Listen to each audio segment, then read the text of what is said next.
a chit chat on accessible education in India and Africa. Interview with Dr. Homiyar Mobedji, disability expert, program management, Asia and Africa, Benetech Corporation. On behalf of Let Us Flatten the Inaccessibility Curve in Education training program of Chakshumathi.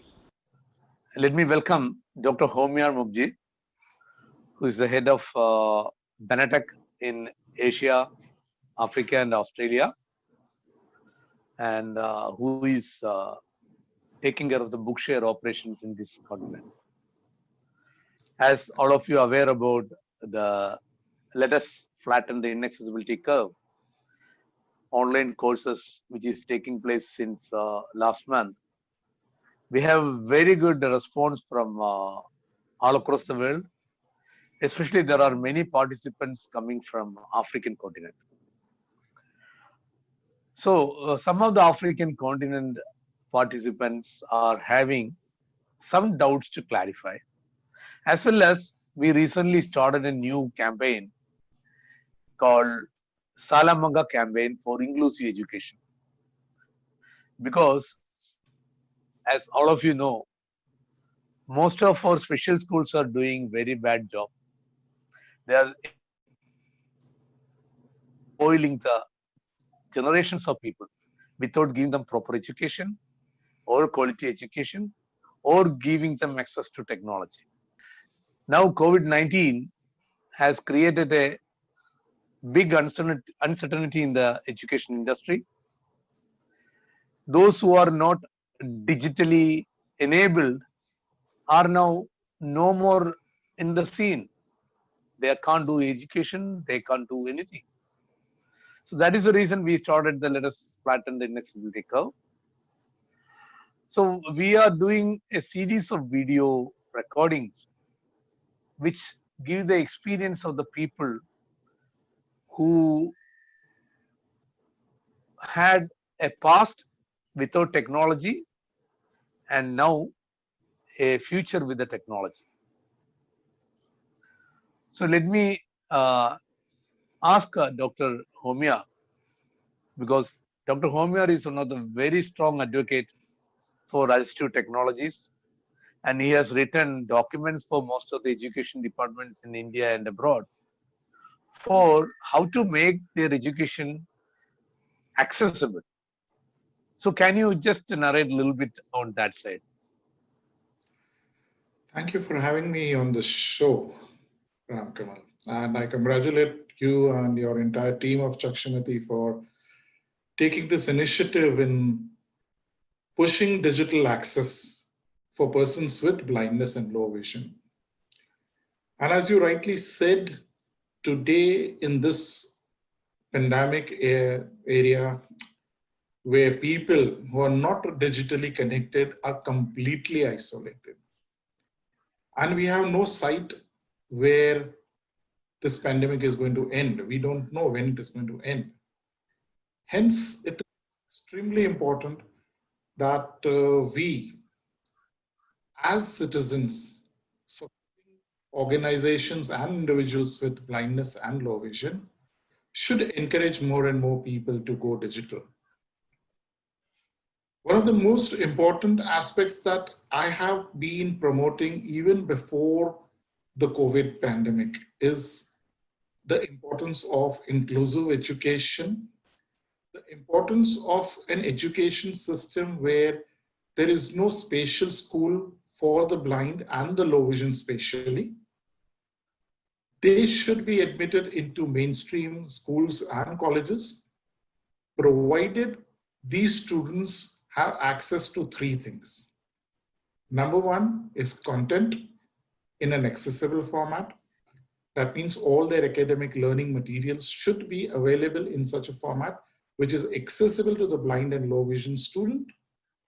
Number two, they should have access to a device on which they will be reading and writing digitally so that whatever they read and write is also accessible to the rest of the sighted world. And number three, training to the blind and the low vision individuals so that they can use the content and the device optimally.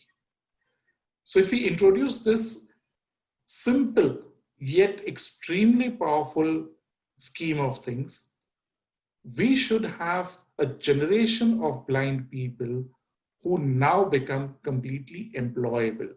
Once they finish their academic study, they would be completely employable, they would be enabled, they would be skilled, so that you can place them in any jobs where they can perform at par using assistive technology.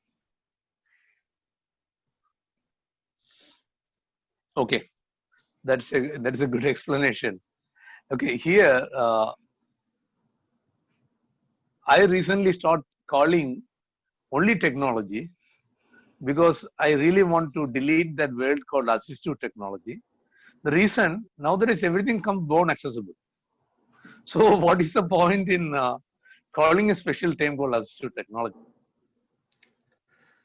When we use this word assistive technology, it is not for the blind to understand, but it is for the general public to understand that by using this technology, it assists the blind and the partially sighted to work or study at par with the sighted. So this technology works as an assistant to the blind, to the person with low vision, empowering and enabling him to perform at par with his sighted counterparts. So that is why we call this assistive technology. Technology, yes, it is a part of mainstream technology, but to make people understand that without this technology, it would be virtually impossible for the blind and the partially sighted to be integrated into the mainstream society. Hence, we call this assistive technology, so we put an extra focus on it. Hence, that is the use of the term. Great. Okay. Today, I had a good talk with the director of IT at school in Kerala. So he is a strong advocate for us to make all the education content accessible. Now he is running a 24 hours operation at the moment to record all the class content and telecast in their education TV channel so that they can start working on keeping online education. So it is already Kerala, as you said about, we give a very special emphasis for education. So Kerala government decided to start the schools on June 1st itself, but online mode. There is another question like how many people got devices, how many people can access all those content is a big question. But again, the classes, they started with the TV programs.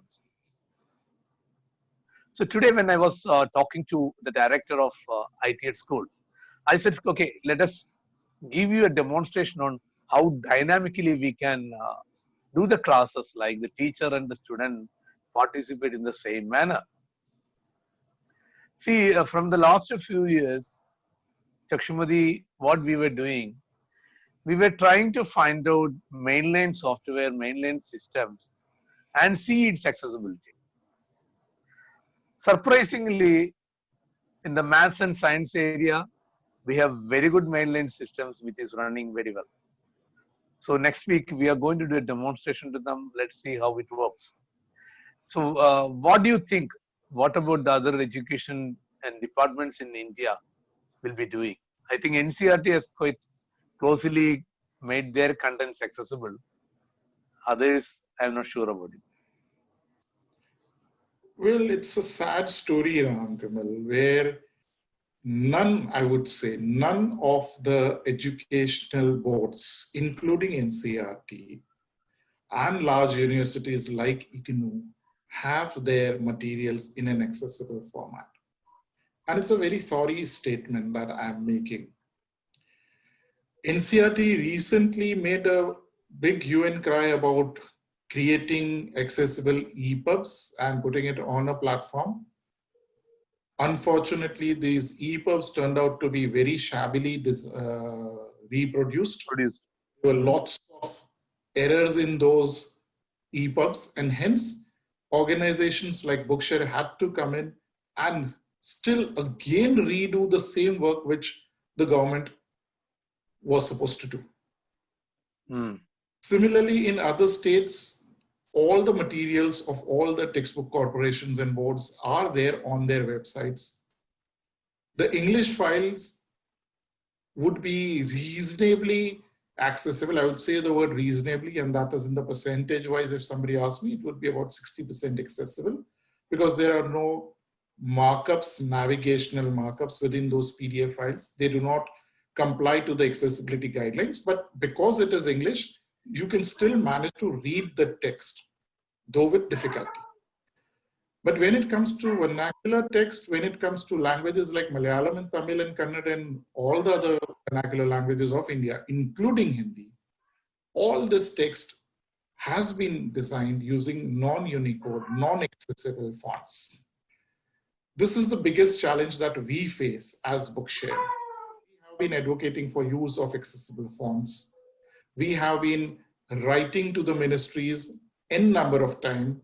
We have been partnering with our partner organizations like the Daisy Forum of India, and they have also raised this challenge to the concerned ministries a number of times.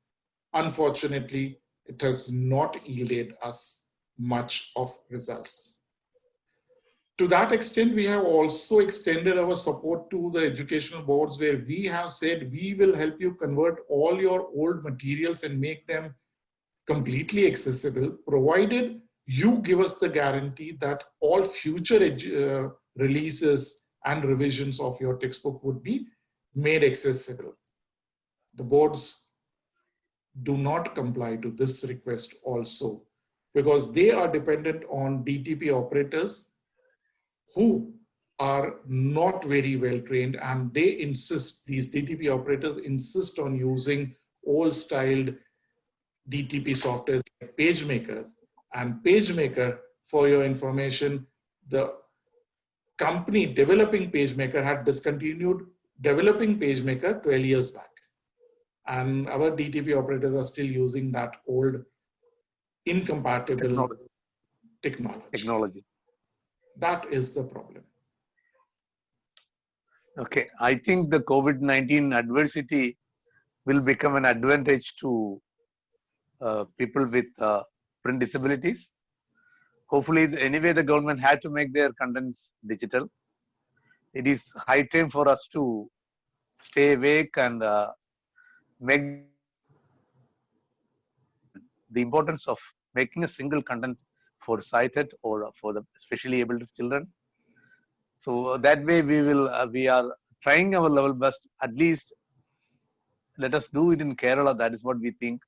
But since 2011, my experience is like I am talking to the deaf ears of the government. I don't know what is going to happen. Let us see. Okay, here now, since you travel a lot, what is the condition of people with visual impairment in African continent?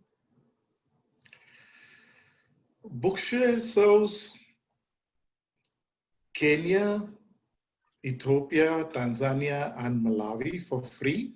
That means all print disabled people residing in these 4 countries can access BookShare content absolutely for free. For the other countries, we are tying up with national organizations. Like just recently, we have signed an agreement with Blind SA in South Africa. So under the Blind SA BookShare project, members from South Africa will be able to access BookShare. We are also in talk with the Nigeria Association for the Blind, and through them, the Nigerian government, for putting up a Nigeria-based localized BookShare library. So efforts are on in various parts of African continent. Compared to India, if you ask me what is the status of Africa, I would just use one word, and that is Africa is still 15 years behind us. If we are bad, they're extremely bad. Why are they extremely bad? For 2 simple reasons. Number one, the internet proliferation within African continent is still not that widespread as in India. In India, many blind persons would own a smartphone. In Africa, that is still not the case because of the price factor, and also the factor that internet is extremely expensive in most parts of Africa. In India, probably internet is the only thing for which the prices have constantly gone down in spite of all the recession and everything else.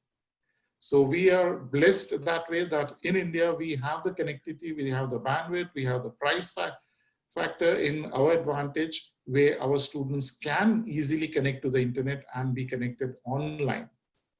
But in the African continent, this is not the case, where most people have to pay for very expensive internet.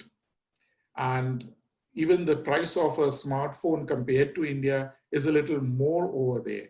Hence, the smartphone penetration is still not that much as you would see in India. Secondly, the content development. In India, we started developing accessible content way back in 2007. So it has been a long time that we have been pushing, and organizations have been creating accessible content and giving it to their members. In Africa, still old style traditional methods of audio or braille is still being used. And both these mediums of making content accessible are not just expensive, but also time consuming and difficult to circulate. For example, if you print a braille book, one braille book can only be given to one person with sight loss. If that person destroys or spoils the braille book, it's lost forever. Similarly, one audio file, when you want to distribute it, it's very large in size. And because the internet is expensive, the only way you can distribute it is by hand-to-hand transmission. That is, you get your device, you load the content on it, and you take it away. Hence, the distribution does not happen as fast as it would happen for a text-based digital distribution system. And hence, BookShare, to promote digital literacy in Africa, we chose these 4 countries, the East African countries of Kenya, Ethiopia, Tanzania, and Malawi, to at least push for people to read. Those who have access to internet, those who have access to smartphones or laptops in their colleges, in their schools, in their libraries, at least for those few fortunate, we want them to use the power of digital technology. So that's the situation in Africa. Great, because we have half a dozen participants participating from Africa in our programs. The major complaint what they say is like it is very costly. Indian telephone companies like Airtel and all giving service providing there, but what this is, Airtel got a very stable internet, but very costly, expensive. Yes. So in a way, what can we talk with Airtel in India just to reduce expenses only for the VI students, because they are fully dependent on internet. So that we are trying it. We are trying to make a representation to them. In this regard, I'll give you an example. In Kenya, the largest provider is Safaricom. And under the CSR of Safaricom, they are doing brilliant work. They are not just even giving specialized tariff plans to the blind, exactly as you mentioned, but they're also into acquiring and distributing aids and appliances for the blind. So yes, that is great. A very good approach. You should target the internet providers, and especially the local internet providers, the large companies which are home-based countries, because they would definitely have a soft corner for their own countrymen. And Absolutely. then have the budget. Like Safaricom is doing a wonderful job. So that example could be given to other telecom providers in other countries. Since you mentioned Kenya, please. Yeah. BookShare is organizing a bi-monthly online workshop for Kenya, which is organized by the Kenya Institute for the Blind. So we have a 1.5-hour presentation every 2 weeks. It's on Tuesdays. So this Tuesday we are going to have it, this coming Tuesday, and that will be what date? 7th, 8th, 9th of June we'll be having next online workshop. So people can then keep on calculating. If it's 9th, then the next coming Tuesday would be another workshop. So those who are in Kenya, please circulate this information that please contact Kenya Institute for the Blind, and everybody knows Kenya Institute for the Blind in Nairobi. Absolutely. So they can register themselves and then they will receive the login details from Kenya Institute for the Blind. And this series of accessible reading workshops covers a lot of technology where we introduce different ways of accessing text.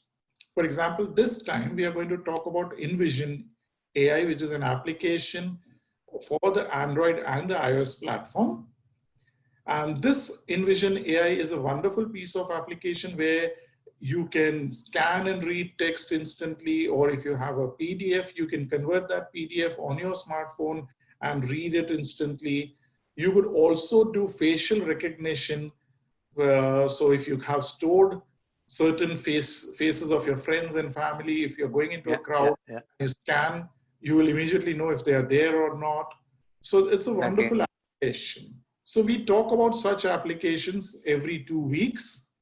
And if you want to join the India BookShare programs, which is also held every Sunday from 11 a.m. India time, they can contact the India membership team via email at membership-india@bookshare.org. I repeat, membership-india@bookshare.org. So they can also take part in this online series, which we broadcast from India, which is a weekly series. It's on Sunday. And the Kenya series is every next Tuesday. And the next one is on this coming Tuesday on the 9th. Anyway, the beauty here, we do the program in India or we do the program in Africa. Since it is in the internet, anybody can join anywhere. Absolutely. So thank you. Also trying to push, if there is demand from Nigeria to do the program in their local language, we'll be more than to support and guide. And if we have the right translators who can speak both the local language and English, we'll be happy to do local language programs for them also. Yeah, we have a person, Destiny. Destiny is doing his mass communication studies. So let's see, like Destiny can do translation definitely because he's quite good. I will discuss with him and I'll get back to you on that. Sure, we'll be more than happy to do this. Okay, so thank you very much for your time, and we'll be keep talking on different issues. Thank you. Thank you so much. Thank you for having me on the show. Chakshumathi is a charitable trust and will not take any donations or funding for any of our operations or campaigns. We are supported by 1000s of catalysts who are volunteering in our projects as resource persons and cause supporters. To be free from expenses, we do not run an office and function purely from cloud-based technologies and operations. Write to us, mail.chakshumathi@gmail.com.